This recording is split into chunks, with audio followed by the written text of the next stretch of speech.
हैसियत की बात आप मत ही करो पतिदेव। इतनी महंगी साड़ी लेने की तुम्हारी हैसियत है क्या? क्या तुम्हारे माँ बाप ने लेकर दिए थे तुम्हें कभी इतने महंगे कपड़े? साड़ी की कीमत 4,000 रुपये देखकर प्रदीप ने उपेक्षा से शिल्पा से कहा। मॉल में बारिश की सेल में दोनों खरीदारी करने आए थे। वास्तव में प्रदीप की तनख्वाह के हिसाब से साड़ी की कीमत ज़्यादा नहीं थी। असल बात यह थी कि शिल्पा के पापा की छोटी सी किराने की दुकान थी। उसके पापा मध्य वर्गीय श्रेणी में आते थे और प्रदीप उच्च वर्गीय श्रेणी में। इसी बात का प्रदीप को बहुत घमंड था।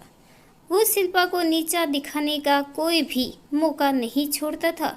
हर छोटी से छोटी बात में वो शिल्पा को इस बात का एहसास जरूर करवाता था कि वो गरीब घर से आई है।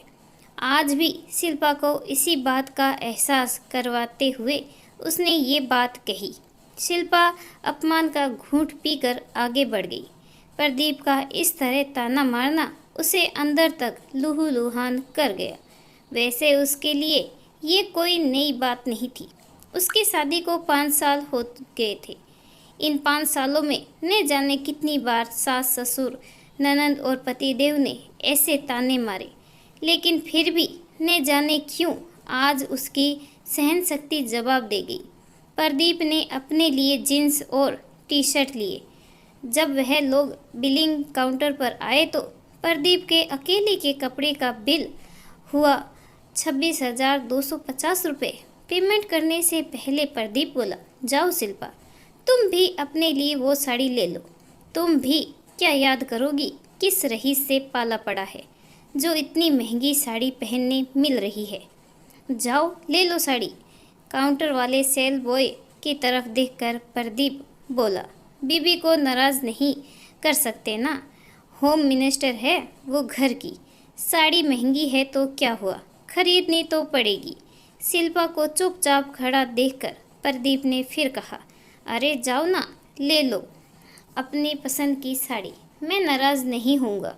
मैंने यूं ही थोड़ा सा मजाक किया था, तुम तो बुरा मान गई।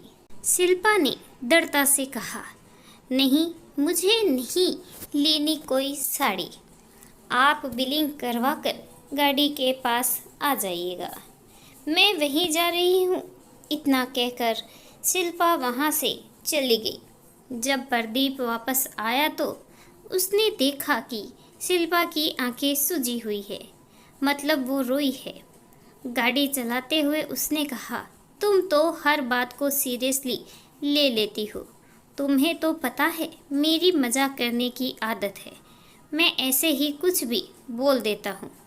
मेरे मन में थोड़ी कुछ रहता है। मैं तो तुमसे बहुत प्यार करता हूँ। मैं हरदम तुम्हारे पसंद की चीज़ें खरीद कर देता हूँ कि नहीं? फिर यदि एक आध बार मैंने मजाक में कुछ कह दिया तो कौन सा पहाड़ टूट गया? इतनी सी बात पर रोने धोने की क्या बात है?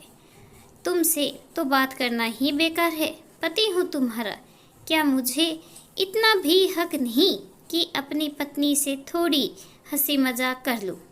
देखिए, हैसियत की बात अक्सर वो लोग करते हैं जो प्यार का मोल पैसे में लगाते हैं।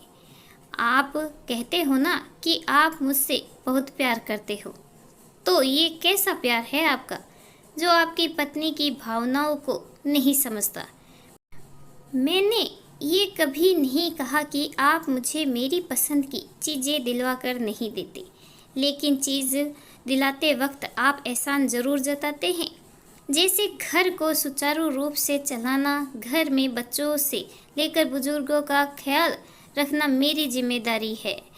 ऐसा करते करते मैं किसी पर एहसान नहीं करती। ठीक वैसे ही मेरी ज़रूरत की चीज़ें दिलवाना आपका फ़र्ज़ है। चीज़ दिलवाकर आप मुझ पर कोई एहसान नहीं करते।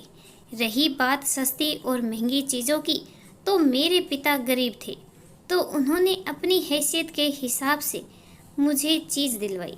लेकिन मुझे इस बात पर गर्व है कि उन्होंने कोई भी चीज़ दिलवाते वक्त एहसान नहीं जताया और इतनी गरीबी में भी हम दोनों भाई बहनों की ज़रूरतें पूरी की। मेरे माता पिता गरीब है, ये बात आपको एवं आपके परिवार वालों को पहले से ही पता थी। यदि आपको गरीबी से इतनी ही नफरत है तो न करते मुझसे शादी, किसी अमीर घराने की लड़की से शादी करते।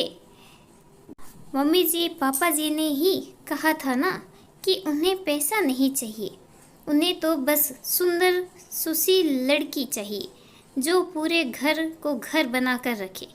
फिर अब क्यों घर के सभी लोगों बात बात में मेरे माता पिता की गरीबी का उपहास उड़ाते हैं, मुझे ताना मारते हैं। रही बात आज महंगी साड़ी खरीदने की हैसियत की तो प्रदीप, अब मैं आपकी पत्नी हूँ और इस नाते मेरी हैसियत वही है जो हैसियत आपकी है। मेरी हैसियत वो नहीं है जो मेरे माता पिता की है।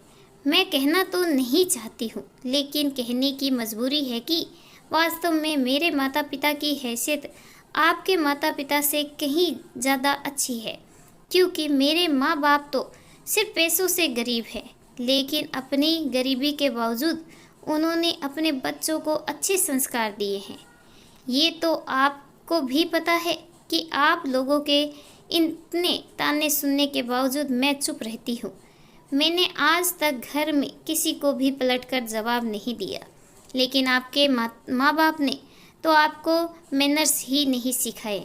आपकी पत्नी आपकी हमसफ़र है, उनका सम्मान करना चाहिए, ये तक नहीं सिखाया।